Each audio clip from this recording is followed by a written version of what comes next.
What's up, it's your man BT and I'm back with another video. Not without my cough.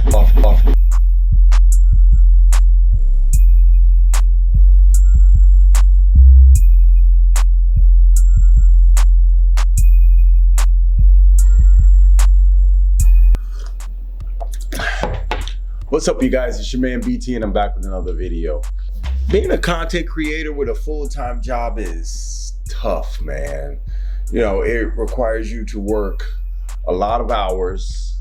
It requires you to sacrifice a lot of time that would have probably been spent with your friends, your family, not to mention any hobbies or activities that you had before you ever clicked on the YouTube.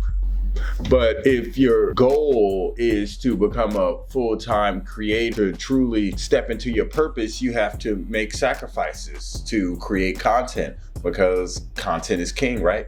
I wanted to create content on my channel, but I still had this need to have to live in the present. I can't live in virtual reality. I can't live solely on a YouTube channel. I have to live in the real world where you have to pay bills and you have to communicate with people and you have to do things other than shoot YouTube videos. It's like this weekend, man. My son was going over to his mom's house and I was like, okay, I'm gonna have the entire weekend to create content. But of course, it never really works out like that. I probably told myself Friday night when I was dropping them off, man, I'm gonna get 10 videos shot, you know, something like that. And because we're not all one-hit wonders who create this single video with magic doors to the almighty algorithm and open up and let us in, we have to settle for what I call slow growth. I needed to create content but still live in the present. Like so many others, when I started on YouTube, I felt like I was doing everything wrong. I found myself comparing my videos to other content creators, and that's a mistake. I found myself getting all worked up when I'd spend half the night working on a video only to consistently receive thumbs down. The call sign of those who felt like your videos just weren't worthy of their time. I understand that to a degree. I was frantic to create content. I sacrificed my sleep. I sacrificed special times, you know, that time with your family and friends. And most of all, it's so easy to lose yourself on this huge platform called life before you even find your true passion. When I started on YouTube, I started out by creating booktube videos because I'm an avid reader. I went from there to comedy skits, and from there, I went to talking head videos on pretty much any subject that I felt confident enough to, and confident enough to speak about on camera.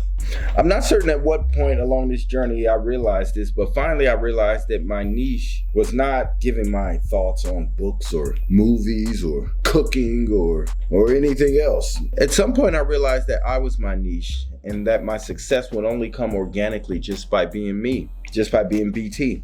As I began to embrace this process and truly embrace the idea of self as a niche, I began to get less stressed and more intentional with my content. I began to write more, something that I've always loved to do, just hadn't found much time to do it. So incorporating writing with my content creation was wonderful. So instead of spending my time researching evergreen content and countless hours watching videos that other YouTubers were creating, I picked up my journal and I simply began to write. I wrote down how I was feeling at the moment, and that became my video ideas, and eventually that became my content. So what if the world didn't find the value in me being me? Because I can live without it. I mean, hell, I've been doing it for this long. So I took the pressure off of myself, and instead of sitting at home at my desk all the time, I got out of the house. Just me and my camera, and I started creating content.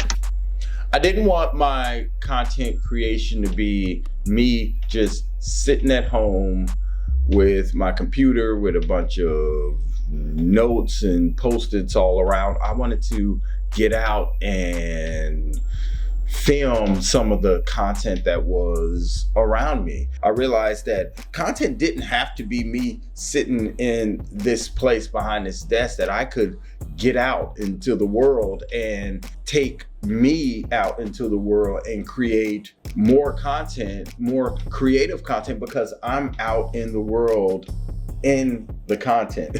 If that makes any sense. There's a whole world out here full of movement and sound and life, and until you get out into it, you can sit right at home, you can play Xbox and record it, and you have content.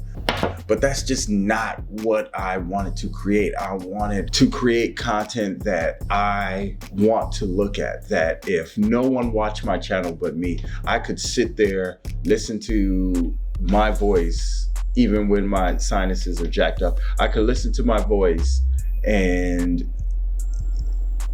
listen to the words that I'm speaking. Whatever the subject is, I can listen to that subject and tune in and catch a vibe from it, because it's exactly the way I wanted my content to flow. There's something confident in knowing that there is so much content out there, though. It's growing. It's like it's all around us. There's content in simply just watching waves crashing into the rocks. There's content in watching people walking in the park, children playing on bikes, cars driving back and forth. And most importantly, there's content in me just being me. So I tell you, when it comes to content creation and it comes to pressure is not something that lives on the surface. It lives deep inside of us, and it's like a time clock, and it starts the moment we make a decision to be something other than that which we already are. We start putting all of this pressure on ourselves. It's not organic. It's something that we manufacture in our minds, and we say, okay, I have to do this. So that requires me to do this and this and this and this. But sometimes you just have to relax a little bit, take the pressure off of yourself, and just turn on a camera and shoot.